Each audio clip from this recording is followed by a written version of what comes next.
Hey, what is up, everybody? In this video, we're going to be taking a look at this Char-Broil smoker.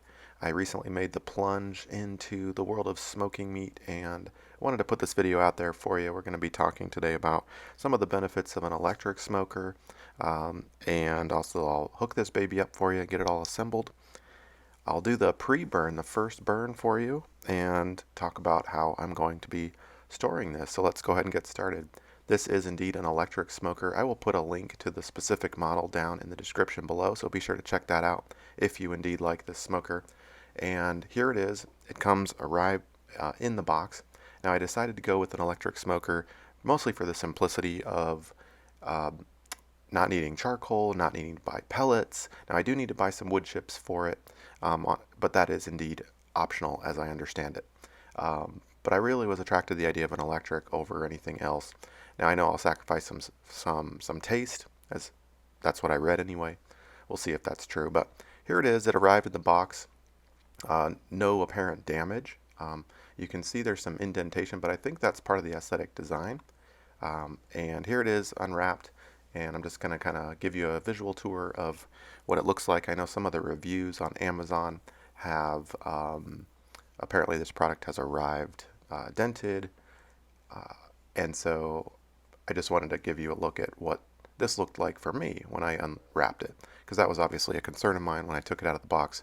Oh gosh, is this going to be a damaged product?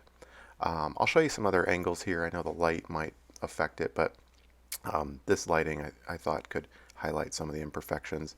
And you can see there are some imperfections, but overall it seems to be like it's in pretty good condition. No glaring, obvious dents or holes or whatnot.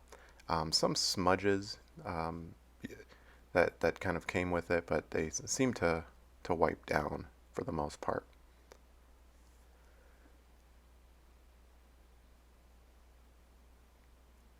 All right, here's a look at the door hinges. There's no chipped paint or anything. This is kind of what I'm looking for, just an overall visual inspection. Make sure those screws are nice and tight.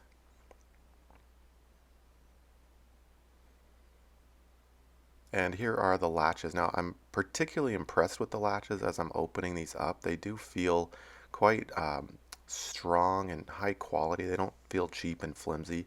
They kind of secure down in a really nice way. So very strong clamps.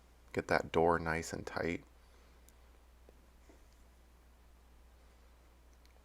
Now obviously over time that little piece might, some of the paint might chip off, but not on the door itself.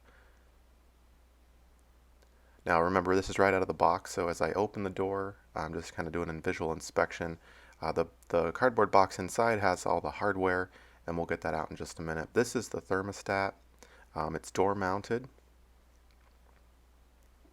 And we'll take that box out of there and then just kind of take a peek inside. Make sure there aren't any damaged parts. A little bit of styrofoam. See the white specks down there. That's my drain hole, and there's a screw hole right there, and I'll show you what that's for later when we assemble this. But everything seems to be in pretty good shape. This is my first smoker, so I don't really have a point of reference here, but again, I'm just looking to make sure nothing is damaged. Now, as far as the parts that come with it go, we'll take these out for you so you can see what's all included.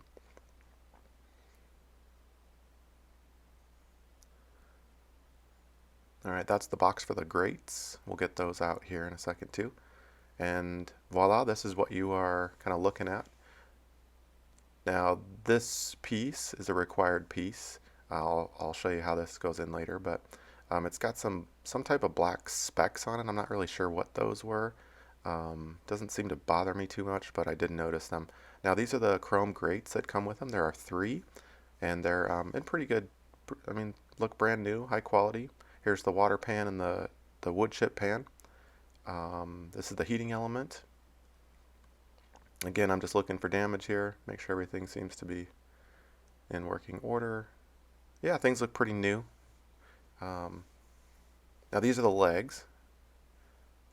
And no chips, no scratches, no dents on all 4 legs. So I'm pretty happy with that, obviously.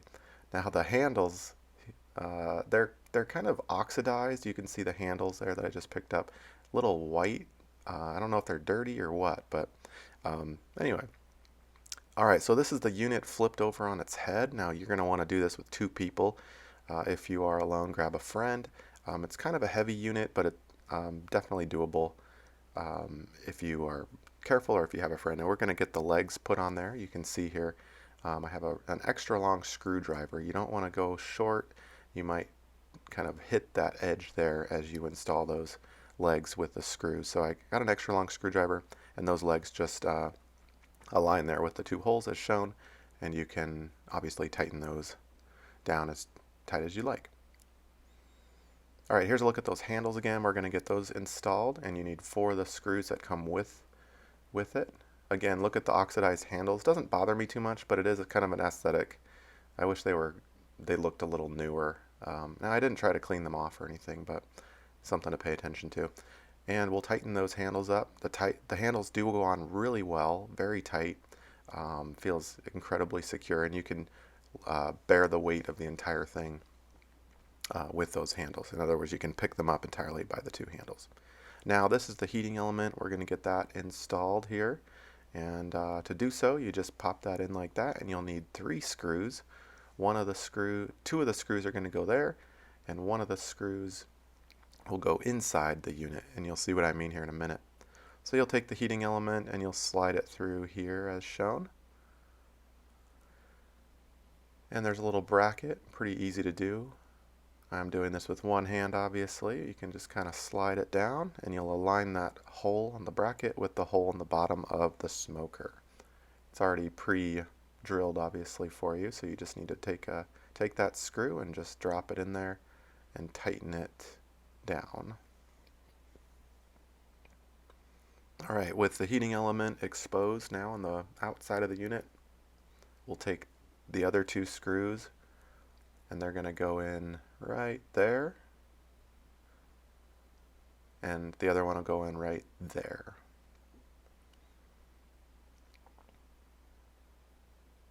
And you'll tighten these down firmly and snugly. And this will secure your heating element to the smoker.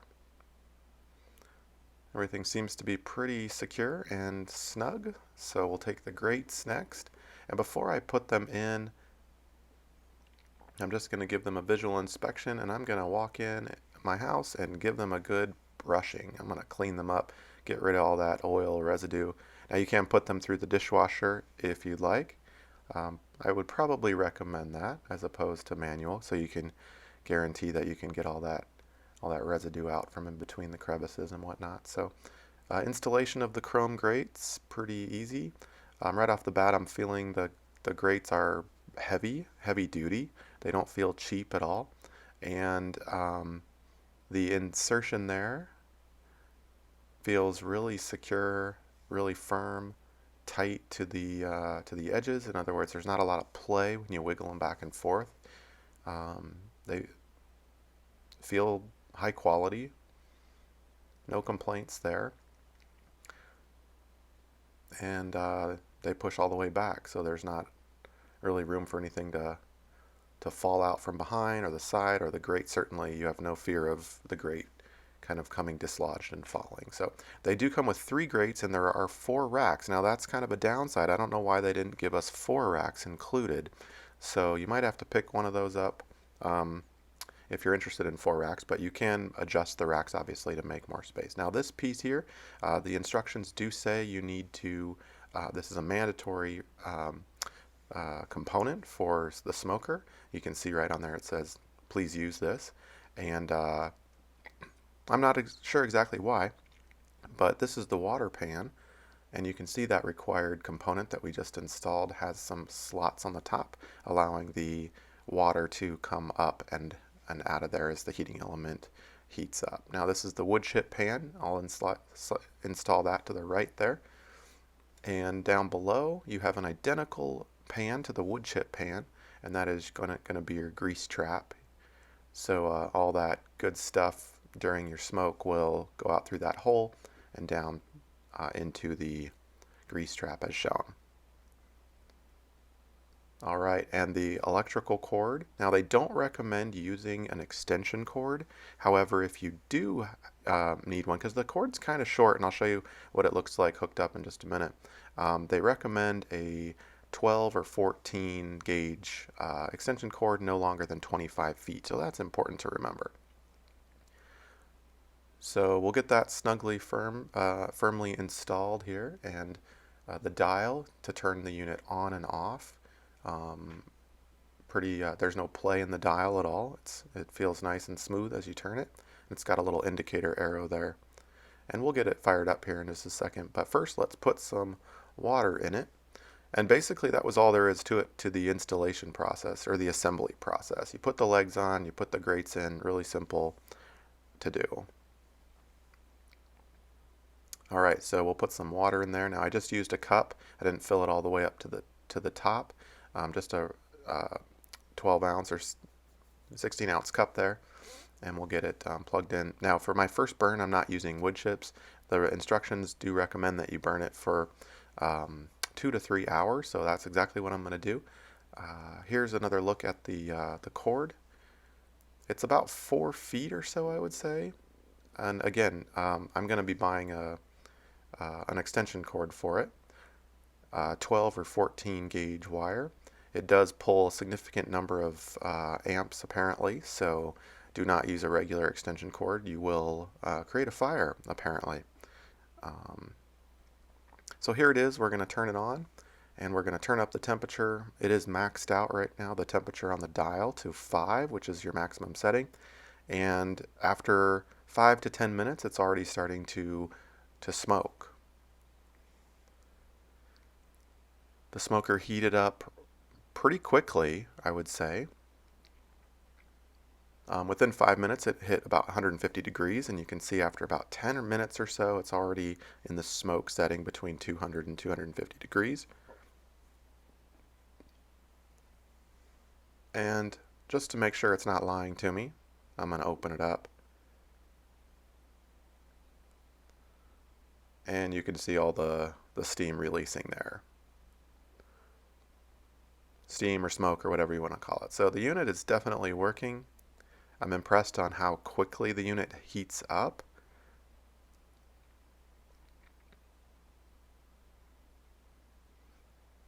And the temperature didn't drop too much. I opened it around 250 and it dropped to just over 200. So if you do need to like rotate something, it does lose a little bit of its heat, but it quickly, as you can see here, just a couple minutes later, the temperature bounced right back and then exceeded. It just continues to give and produce heat. And this again, the dial over here is on the maximum setting. Okay, so now's the time. I'm going to be a little cautious and take a rag so I don't burn myself. It is easy to forget that this is indeed a grill-like piece of equipment, so definitely take caution here. Don't burn yourself. And I'm just checking the water level and seeing what the water's doing. You can see it's bubbling, boiling a little bit there. And we're about 20, maybe 30 minutes into the boil here. The first burn, I should say. And the instructions want you to burn off all that factory residue. That's why we're doing this. The first burn, nothing's in here, obviously. And look at that temperature. You can actually see it start to go up. And here we are buried at 350. Now I did turn it down just a little bit, interestingly.